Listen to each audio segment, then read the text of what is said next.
capítulo 1, en verso 1. Y vamos a estudiar la primera palabra del libro de Romanos, la primera palabra. ¿Estás ahí en Romanos capítulo 1, verso 1? Dice Pablo. Eso es lo que vamos a ver esta noche. Padre, te damos las gracias por esta hermosa noche, por esta hermosa gente que has traído el día de hoy. Gracias por sus vidas. Gracias por traerlos con el único propósito de prepararlos para glorificar tu nombre, Señor. Que seas tú obrando a través de nuestras vidas, que seas tú obrando a través de nuestras familias, que seas tú obrando a través de nuestras esposas y esposos, que seas tú obrando a través de nuestros hijos, para que tú recibas toda la gloria y toda la honra, Señor. Necesitamos de ti, necesitamos el poder de tu Espíritu Santo, necesitamos de tu palabra. Ayúdanos a copiar los buenos ejemplos que nos has dejado en tu palabra, Señor, para poder hacer que tu reino avance y que tu nombre sea conocido por más personas. Enséñanos a ser buenos evangelistas de tu nombre. Te lo pedimos en el nombre de Jesús. Amén. Muy bien, estudiábamos la semana pasada acerca de hacer discípulos por todo el mundo. Y miramos que la iglesia no es un club social, y tampoco es para darle a la gente una experiencia religiosa, ni tampoco es un auditorio de música, no es un centro de entretenimiento y mucho menos es un club nocturno, un centro de baile. Nada de eso es la iglesia. La iglesia es un organismo vivo que ama ¿a quién? A Dios, obviamente a Dios, pero ama también al perdido y le presenta a Jesucristo para que pueda restablecer su relación con Dios, aprendiendo de su palabra y viviéndola. Ese es nuestro trabajo. Ahora, es un organismo vivo, no simplemente es una sociedad que se junta y se aparta para seguir con sus vidas egoístas. Y miramos que necesitamos, ¿cuántas características? ¿Te puedes acordar de cuántas características necesitamos para ser buenos evangelistas? Buenos discípulos del Señor que hacen su trabajo. 5 características. Primera, disponibilidad. Necesitamos estar disponibles. Segundo, adorar. Todo lo que significa la adoración, no simplemente cantar o aplaudir o bailar, sino en el sentido de vivir una vida en completa devoción a Dios, en adoración, en alabanza, en amor hacia Dios.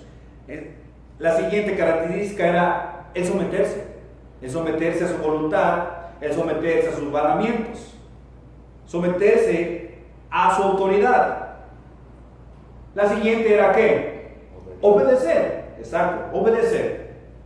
De nada sirve estar sometido si no obedecer. Hay mucha gente que se somete a sus trabajos, a un patrón, pero no obedece. No obedece el horario, no obedece las reglas, no obedece la seguridad. Está ahí, se somete a trabajar para él, pero no obedece. Muchas veces nosotros, cuando éramos hijos, estábamos sometidos a nuestros padres, pero muchas veces no éramos obedientes.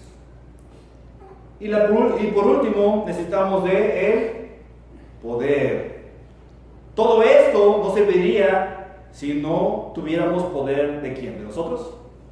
No, de Dios. El poder de Dios, el poder de su Espíritu Santo, para poder lograr lo imposible posible. Sin el poder de Dios no podríamos hacer absolutamente nada ni mencionar el nombre de Jesucristo a otras personas. Es increíble que el cristianismo, como mero nombre religioso, ha evolucionado en su visión, dijimos la semana pasada, y su misión a través de los años, para tener un mayor número de miembros y no de ¿qué? Discípulos. Lo importante de la iglesia es hacer discípulos. Y este hombre llamado Pablo entendía bien eso. Entendía bien que tenía que estar disponible. Él fue alguien disponible. No solamente era un hombre que estaba disponible para hacer la voluntad de Dios, sino que además amaba a Dios, adoraba a Dios. No solamente de una manera religiosa, sino también en un nacimiento verdadero espiritual, cuando le conoció rumbo a Damasco. No solamente le adoró, sino también se sometió a su voluntad. ¿Qué quieres que haga yo, Señor? ¿Qué quieres que haga yo? Y le dice Jesús, ve y entra a la ciudad y espera a un hombre llamado Ananías. ¿Qué hizo? Obedeció. Obedeció. No solamente obedeció, sino que también recibió ¿qué? El poder del Espíritu Santo. Al obedecer, no solamente entra a la ciudad, espera a Ananías, sino que también recobra la vista y es que bautizado. ¿Recuerdas qué dijo Jesús en Mateo capítulo 28 al final? ¿Recuerdas? No quiero que me pase como lo del domingo, que se me olvidó, sino lo voy a leer textualmente. Toda potestad me es dada en el cielo y en la tierra, por tanto, id y hacer discípulos a todas las naciones, bautizándolos en el nombre del Padre, del Hijo y del Espíritu Santo. Él se bautizó. Y obviamente, sabemos que este hombre cambió toda Europa. ¿Con su poder? No, sino con el poder del Espíritu Santo, del Espíritu Santo.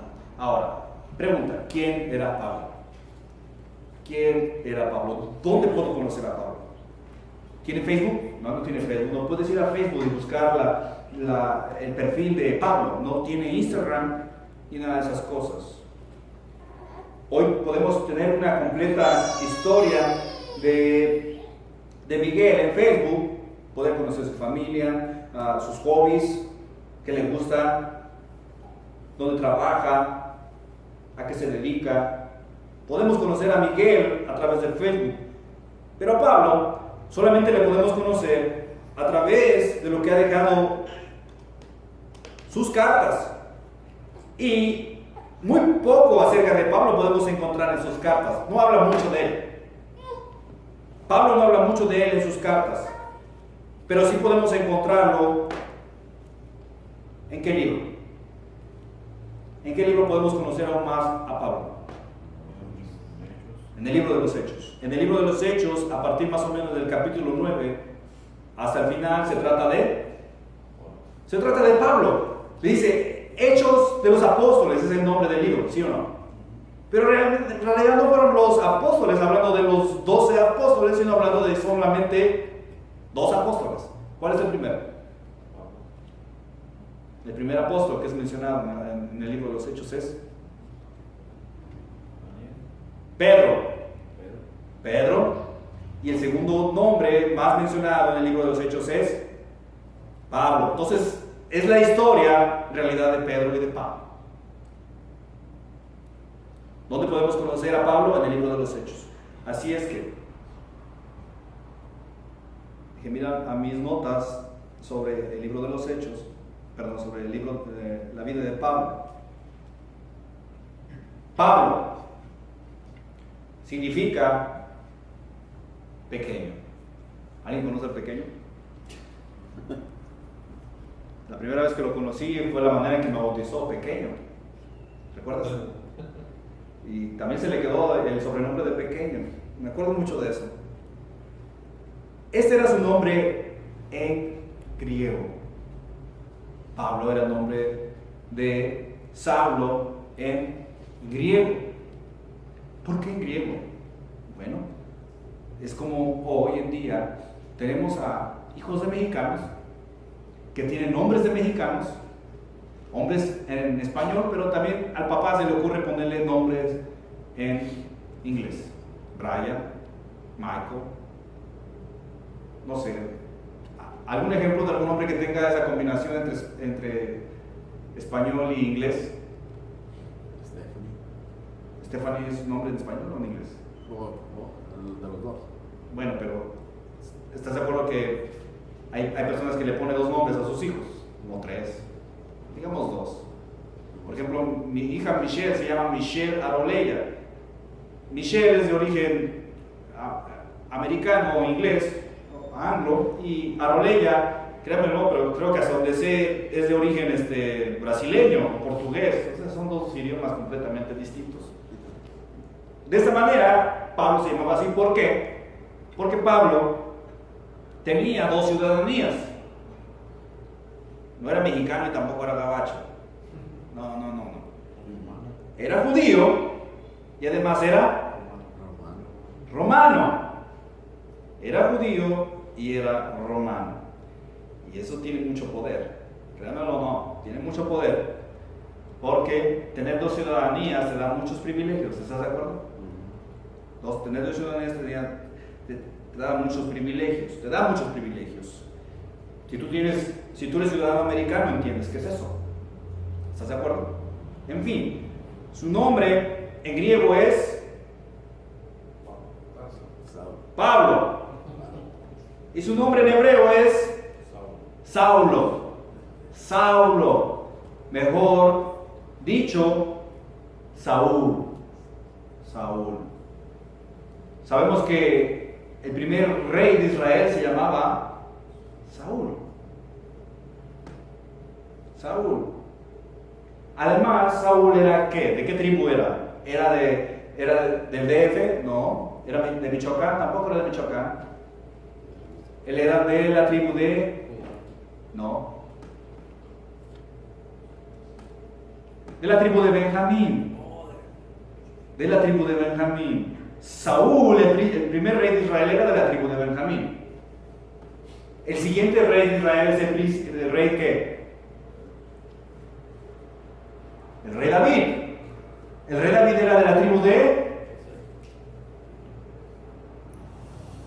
El rey David era de la tribu de Judá. Era de la tribu de Judá. Entonces, vemos que de Benjamín y Judá eran las principales tribus del reino del sur. ¿Recuerdas que Israel se divide en dos? El pueblo de Israel se divide en dos partes, las tribus del norte y las tribus del sur. Las tribus del norte eran conocidos como Israel. Las tribus del sur eran conocidos como la tribu de Judá. Pero junto a Judá estaba unido la tribu de Benjamín, de donde provenía Saúl, el primer rey de Israel, y el nombre de Saulo, que es un nombre en hebreo de Benjamín, pero que su nombre en griego era Pablo. Pablo. Increíble, pero Saulo significa invocado o llamado. ¿Sabías que tú fuiste llamado a ser salvo? ¿Sabías que así como dije en Jeremías capítulo 1 verso 5, antes que te formas en el vientre te conocí, y antes que nacieses te santifiqué, te aparté, te hice a un lado, te llamé? Y dice, te di por profeta a las naciones. De igual manera tú eres llamado. Tú fuiste invocado por Dios para un propósito, y ese es anunciar el evangelio de su Hijo. El evangelio de su Hijo. Y Pablo tenía bien metido esa convicción en su vida de anunciar a Jesucristo. Vemos que se menciona más el nombre de Pablo que el nombre de Saulo. Y todo tiene que ver con su conversión. Era Saulo cuando perseguía a la iglesia, pero cuando pasó a formar parte de la iglesia, a pronunciar el evangelio a las naciones,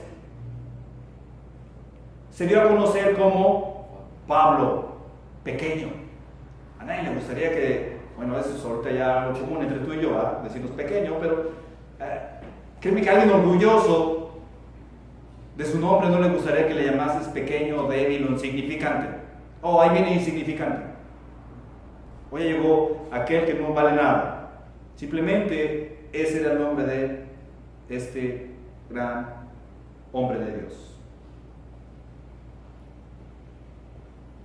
Se formó como un fariseo.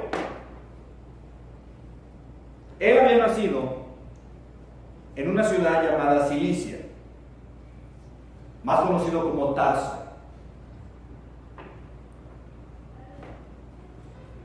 Había tres grandes universidades.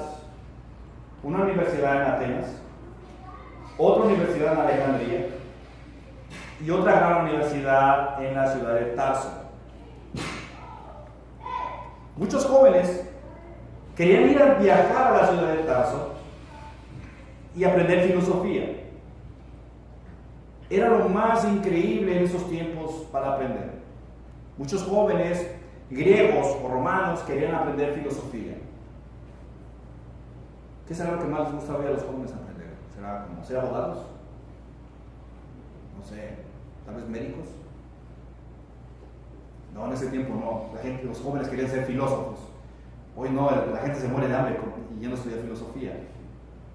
A menos que seas muy bueno. Pero en fin, no creo que alguien tenga un cerebro así meterse tantas cosas y aprender filosofía. Pero la gente quería ir a estudiar a Tarso filosofía. Se cree, no estoy seguro, pero se cree que Pablo estudió en la universidad en Tarso. Pero desde muy joven, su padre, siendo alguien influyente, alguien de dinero, lo envía a la universidad en Jerusalén. De eso sí estamos seguros, de que fue enviado a la universidad en Jerusalén. Y de ahí fue instruido por un gran rabino llamado Gamaliel. Gamaliel no era cualquier rabino, él era un nieto de un rabino muy famoso que hasta la fecha, tienes que aprenderte ese nombre, se llama, el rabino se llama Hillel. De estos dos hombres proviene mucho de las ideas de los fariseos y de los rabinos hasta el día de hoy. Es muy importante porque Jesús se enfrenta a esas doctrinas, a las doctrinas de Hillel y obviamente de Gamaliel en ese tiempo. En fin, Pablo estudia con este hombre. Entonces, esto significa que Pablo no era cualquier joven estudiante, era un cerebrito. ¿Sí entiendes eso de un cerebrito? Un ratón de biblioteca. ¿Has oído mencionar esas cosas? Ratón de biblioteca, un cerebrito. No sé cómo le dirían aquí en Estados Unidos, un nerd. ¿Sí? Un nerd, con lentes. No sé si los nerds usan lentes. Nunca he estado en las escuelas de aquí. No sé cómo sea un nerd aquí. Pero me imagino que no es alguien muy adaptado a la sociedad. Entonces, Pablo era de este estilo. Obviamente este hombre aprendió las escrituras de memoria. No como yo, que se me olvidan en un servicio en domingo. ¿Entiendes? Era un hombre que conocía bien las escrituras. Se dedicó a estudiar. Dedicó su vida a estudiar y convirtiéndose a la secta más religiosa de ese tiempo, a la secta de los fariseos. Él era un fariseo de fariseos. No se conoce quién fue su madre, pero sí sabemos que tenía familia viviendo en Jerusalén, su hermana y su sobrino. Porque estas dos personas le ayudaron a escapar cuando estaban persiguiéndolo para matarlo.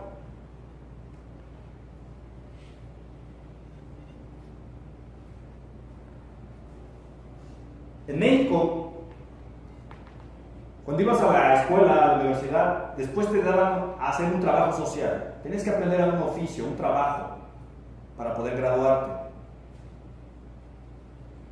Para estudiar como fariseo, como religioso en Jerusalén, tenías que hacer lo mismo. Tenías que no solamente estudiar, sino aprender un oficio.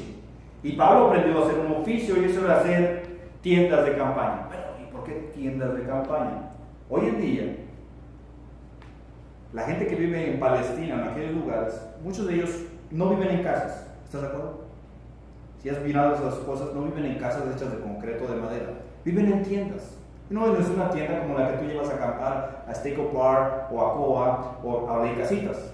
No es una tienda así, son tiendas de piel, ¿verdad? Grandes, donde hay habitaciones, hay una recámara, hay una sala, hay un lugar donde bañarse, o sea, es un lugar bastante grande. Entonces es un buen negocio, porque los viajeros por lo regular ocupaban casas de campaña para poder vivir. Entonces, Pablo aprendió a hacer esto.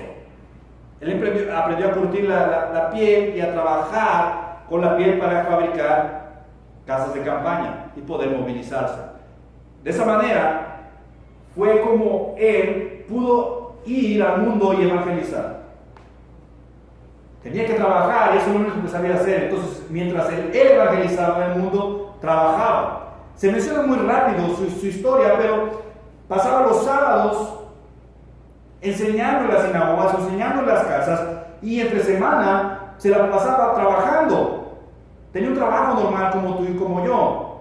Sí, como de 8 horas, o tal vez no, tal vez más o tal vez menos. Pero por las tardes no perdía el tiempo mirando televisión, sino iba de casa en casa a enseñar las escrituras. Muchas veces en el libro de los Hechos se menciona que estaba en casas, animando a los hermanos, enseñando a los hermanos. Una vez predicando en la zona alta de una casa, se menciona que alguien se durmió, como es común. En una predicación, alguien se durmió y se cayó y murió. Fue un joven. Pablo lo revive. Entonces siempre Pablo estaba no solamente trabajando, sino enseñando. Y créeme, esto a mí me ayuda. Me ayuda a saber que Pablo tenía que trabajar y tenía que salir a enseñar. ¿Por qué? Porque muchas veces me han dado ganas de decir, ya estuvo, me cansé. Más cómodo quedarse en la casa. Pero el verlo a él, lo esforzado que él era, para trabajar, tener un trabajo regular y tener que hacer su llamado, es algo que te da aliento a seguir.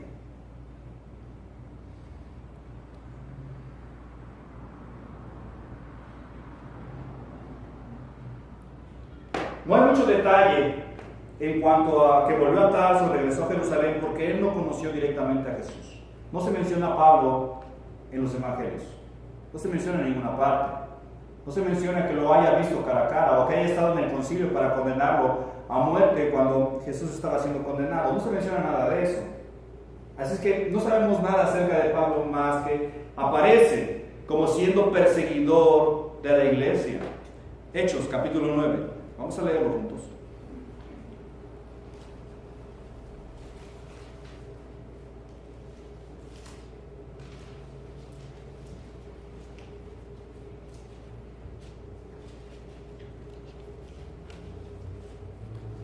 Aparece como perseguidor de la iglesia cuando apedrean a Esteban y lo asesinan por andar predicando acerca de Jesucristo. Pablo estaba presente en esa ejecución y estaba de acuerdo con todo eso. Así es que Saulo, en el capítulo 9, ahí dice, ¿verdad? Saulo, respirando aún amenazas y muerte, un hombre violento, un asesino, un hombre que era capaz de asesinar por su religión.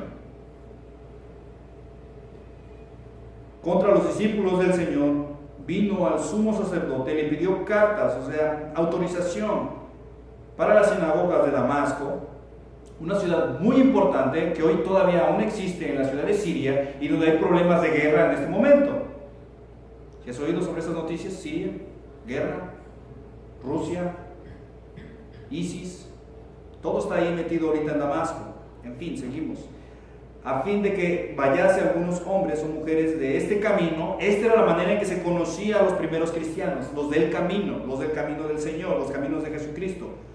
Los trajese presos a Jerusalén. Entonces, ardientemente en furia y enojo por su religión y su odio hacia esta nueva doctrina, él está pidiendo autorización para ir y atrapar a estos primeros cristianos.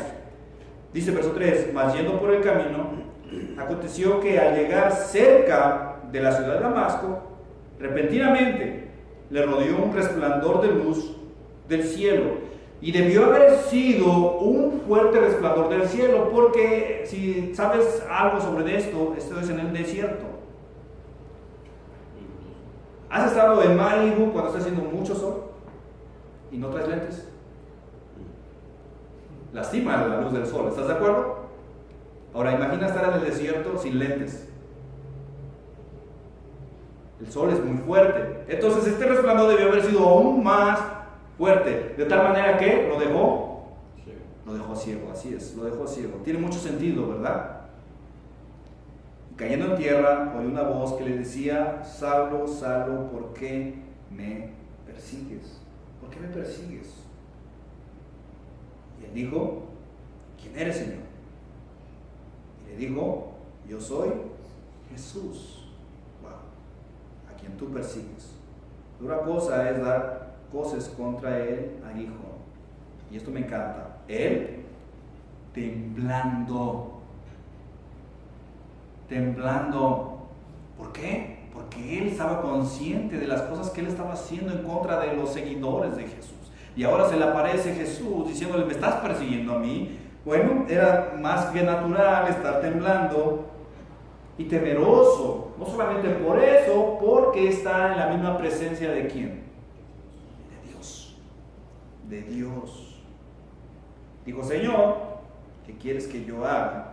Y el Señor le dijo, levántate y entra a la ciudad y se te dirá lo que debes hacer.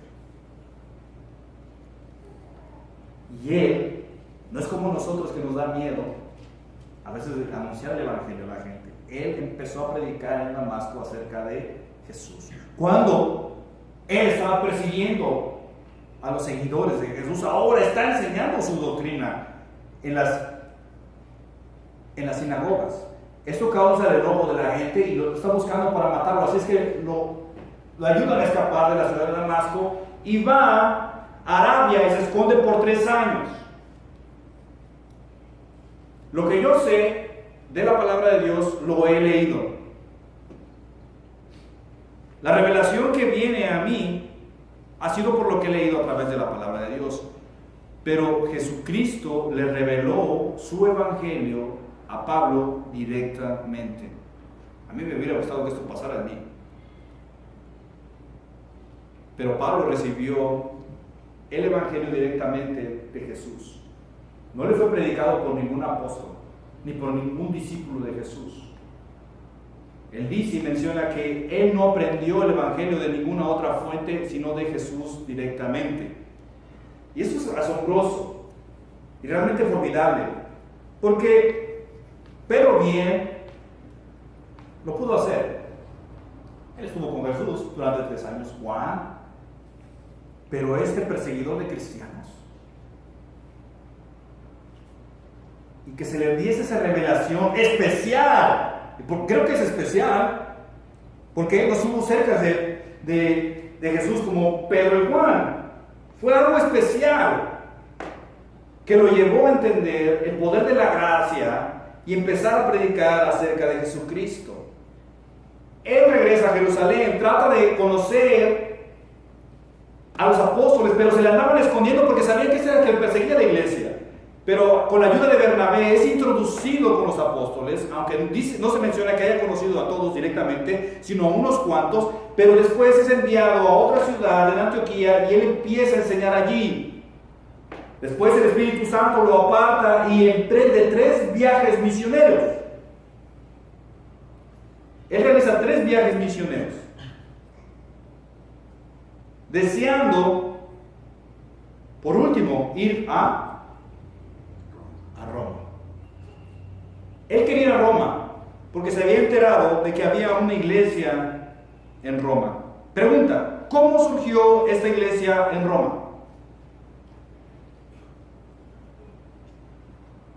¿Cómo surgió esta iglesia en Roma? ¿Recuerdas que había muchos judíos que viajaban a la Pascua? Muchos judíos viajaron a aquella Pascua cuando Jesús fue crucificado. Y allí aparece el Espíritu Santo en el día de Pentecostés sobre los discípulos de Jesús. Y Pedro se levanta ese día y empieza a predicar acerca de la resurrección de Jesucristo. Y viene una conversión increíble de muchas personas.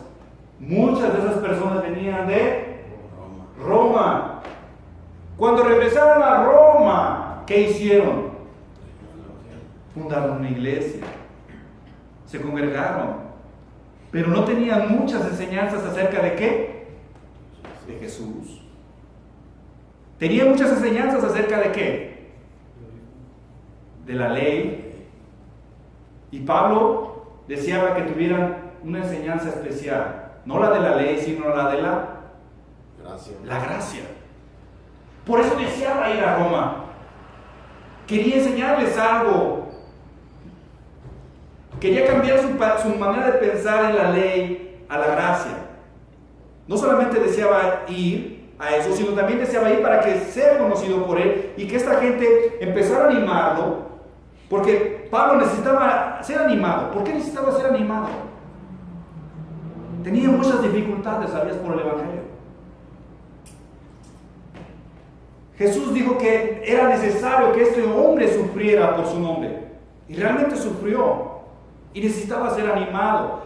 Esta iglesia era importante que conociera a Pablo para que Pablo fuese animado. Y además que menciona en el libro de Romanos que además orasen por él. Porque tenía muchos deseos ir a ¿dónde? ¿A Roma nada más? Roma era la capital del mundo.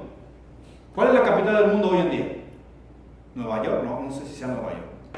¿Qué opinas tú? ¿Nueva York? ¿Washington DC? Estoy hablando del mundo, sí, porque ¿sabes que este país es el imperio del mundo? Todavía está tratando de conquistar a Arabia, todos aquellos países, a Rusia, pero es considerado el imperio, ¿sí o no? Aunque aquí no hay decadencia económica y política, es el imperio. ¿Entiendes? Entonces la capital del imperio es Washington DC. En ese tiempo era Roma. Decía ver a Roma para que darles alguna enseñanza sobre la gracia. Quería ir a Roma para que lo conocieran y lo animasen y orasen por él. Y quería ir a Roma porque quería estar de paso para ir ¿a dónde? A España. Nosotros no queremos salir de Osna. Bueno, sí, ya venimos hasta aquí, lo siento. Perdón. Nosotros no queremos salir digamos de California. Por algo así decirlo, ¿verdad? Para no exagerar. Este hombre tenía una convicción de atravesar Europa e ir hasta España y predicar donde Jesucristo no fuese predicado. Donde no fuese predicado. Pregunta, ¿por qué? Porque experimentó el poder de la gracia. Un hombre de la ley, un religioso, un fariseo de fariseos. Acompáñame a Filipenses. Vamos a leer. Déjame ver si me encuentro dónde es.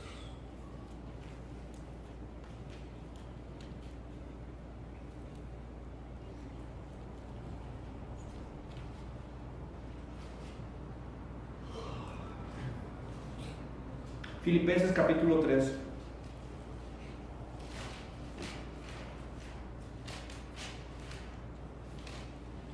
Versos 5 al 6 dice: un religioso circuncidado al 8º día, que era parte de la ley, del linaje de Israel, y luego presume, no de cualquiera de las tribus de Israel, sino de la tribu de Benjamín, una de las más prestigiosas y más famosas. Hebreo de hebreos, o sea, no cualquier hebreo, un hebreo de hebreos. En cuanto a la ley, fariseo, estricto. En cuanto a celo, por Dios, perseguidor de la iglesia. En cuanto a la justicia que es en la ley, irreprensible, sin error, sin falla. Pero cuantas cosas eran para mí ganancia, o sea, para mí era todo esto lo mayor, lo mejor, mi orgullo, mi pedigrí, podrían decir por ahí. Las he estimado como pérdida por amor a Cristo. De la ley al poder de la gracia. ¿Podemos decir que hay poder en la gracia? Sí, hay poder en la gracia. ¿Lo has experimentado? Claro que sí, has experimentado. ¿Pero necesitamos más gracia? Sí. ¿Cómo se va a hacer posible esa gracia? Imitando a Pablo. ¿Estás de acuerdo? Cuando empezamos a parecernos a Pablo, y no solamente a Pablo, sino también parecernos a quién? A Jesús. ¿Qué era lo especial en Pablo? Lo especial en Pablo era su mente bíblica. Él conocía la Biblia de cabo a rabo perfectamente. Habla de Abraham, habla de Adán, habla de David, habla de Rebeca, habla de Sara, habla del faraón, habla de todos estos personajes con gran facilidad. Va del libro de Isaías al libro de Habacuc. Conoce el libro de Isaías de manera detallada porque lo cita muchas veces en el libro de los Romanos. Pablo tenía la mente bíblica, estaba saturado por la palabra de Dios. Pablo pensaba bíblicamente. Nosotros pensamos con lo que sabemos y aprendimos de la vida. de lo que aprendemos en la televisión, lo que vemos en Facebook. Este hombre no pensaba así, este hombre pensaba bíblicamente. Mi deseo es pensar así. Tener un problema y pensar bíblicamente. Meter una aplicación en un trabajo, pero pensar bíblicamente. Que la Biblia esté saturada en mi mente. No solamente eso, tenía una firme voluntad. Una voluntad determinada.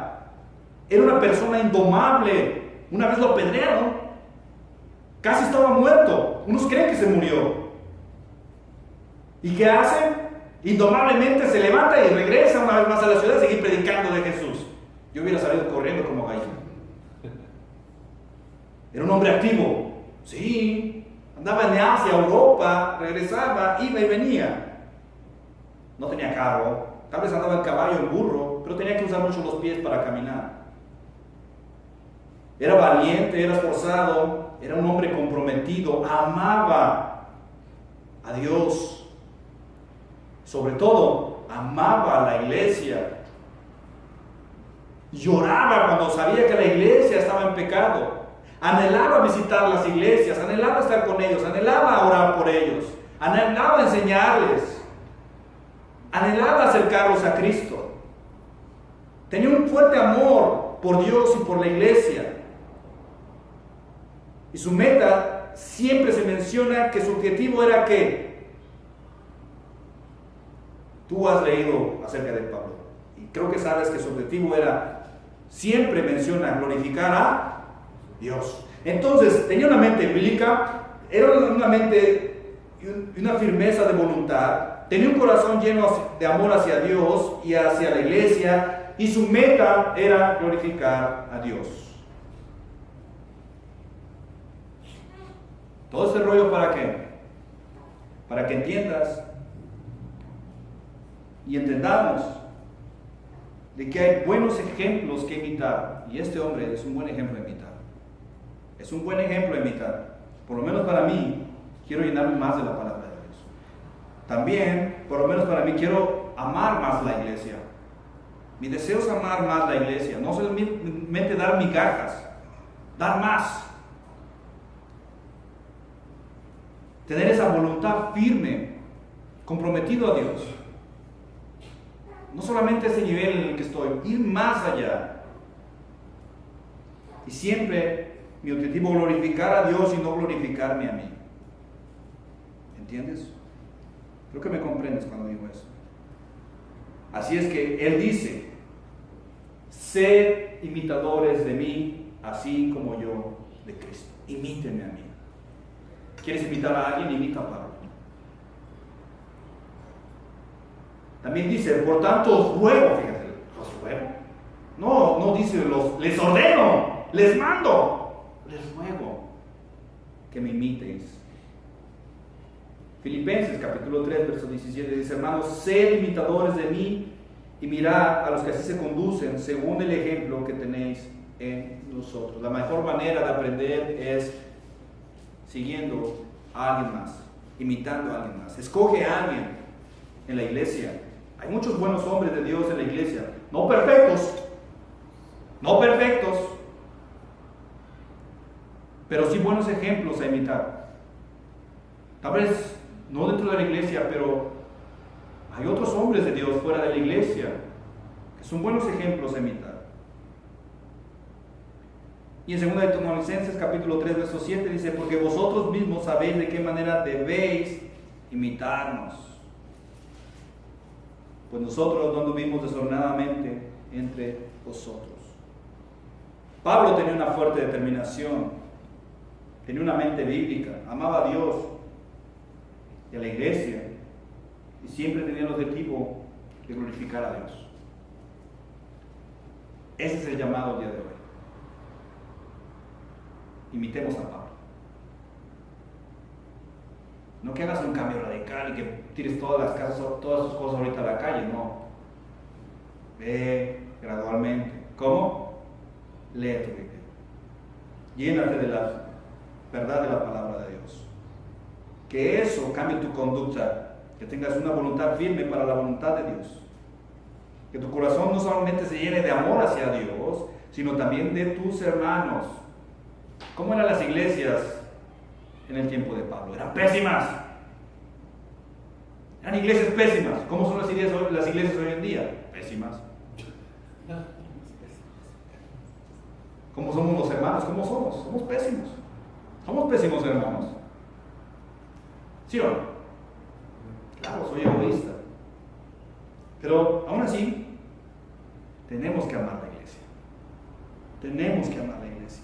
Claro, no te vas a comprar todo lo que venden. Una cosa es amarlos, orar, visitarlos, animarlos. Otra cosa es comerte lo que ellos te venden, las puras mentiras. No. Y obviamente glorificar a Dios. Y esa es la manera en que se glorifica a Dios. Tener un fuerte deseo de ir y servir a otros para que conozcan de Jesús, para que conozcan de Cristo. Y obviamente, si queremos aprender, tenemos que imitar o aprender de alguien. Tengamos este ejemplo. Pablo. Padre, gracias, Señor. Claro que es pesado, Señor, saber y entender todo esto. Pero no podemos pasar por alto sin mencionar a este gran hombre de Dios. Necesitamos más de ti, Señor. Necesitamos que el poder de tu gracia actúe en nosotros. Podamos comprender y saborear y disfrutar ese precioso regalo de salvación que nos has dado a través de Jesús. Que no se debe a lo que he hecho, que no se debe a la ley o a mis esfuerzos, sino que se debe a que tú moriste por mí.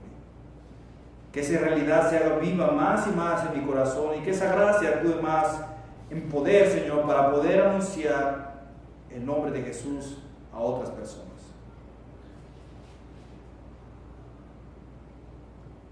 Señor, a través de tu palabra, indícame cómo debo vivir.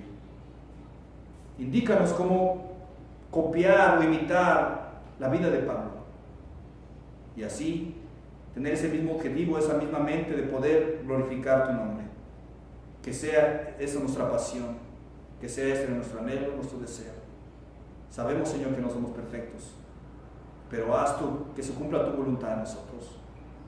Te lo pedimos en el nombre de Jesús.